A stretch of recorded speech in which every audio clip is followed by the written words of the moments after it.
दिवसाची सुरुवात अशी बरोबर.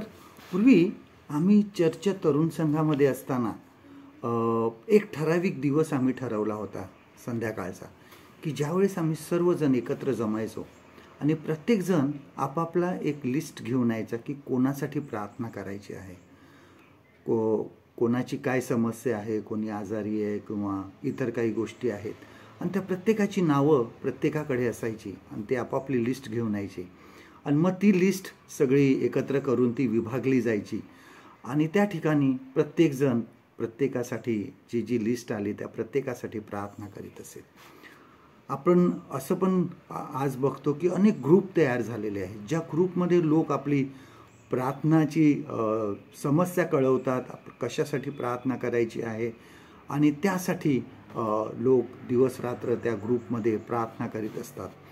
आपण बघतो की प्रार्थना हे एक प्रभावी माध्यम आहे जे देवाबरोबर आम्ही बोलू शकतो.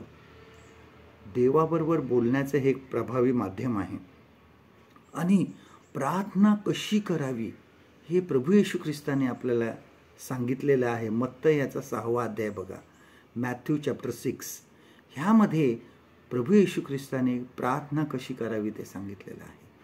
आणि खरी प्रार्थना कशी असावी त्यामध्ये सुरुवातीलाच ही प्रार्थना नम्रपणे सुरुवात करायची आहे.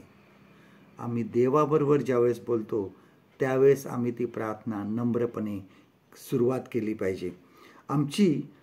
परमेश्वर आमची गुप्त प्रार्थना ऐकतो व त्याचे फळ देतो. तिसरी गोष्ट म्हणजे मोठे मोठे शब्द बोलू नका, फार अलंकारिक भाषा वापरू नका. बऱ्याच जणांना असं वाटतं की खूप मोठी प्रार्थना केली, खूप अलंकारिक भाषा वापरली तर देव ऐकेल. तसं नाही आहे. देव आमची प्रार्थना ऐकतो, मग ती मनातली असो किंवा आम्ही शब्दांनी बोललेली असो. देव आमची प्रार्थना ऐकतो. आपले हृदय जे आहे हे प्रथम मोकळे करा.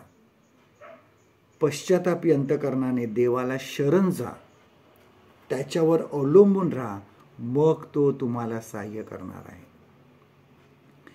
देवाला मनापासून हाक मारणे, पश्चाताप करणे हीच खरी प्रार्थना आहे. आजचं देवाचं वचन आपल्यासाठी हे आहे मत्ती शुभवर्तमान ह्याचा 6वा अध्याय आणि 7वं वचन, gospel of Matthew chapter 6 and verse 7.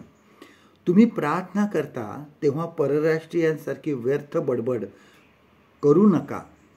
आपण पुष्कळ बोललो म्हणजे आपले मागणे मान्य होईल असे त्यांना वाटते. परमेश्वर करो आजचा दिवस तुमचा आशीर्वादित करू.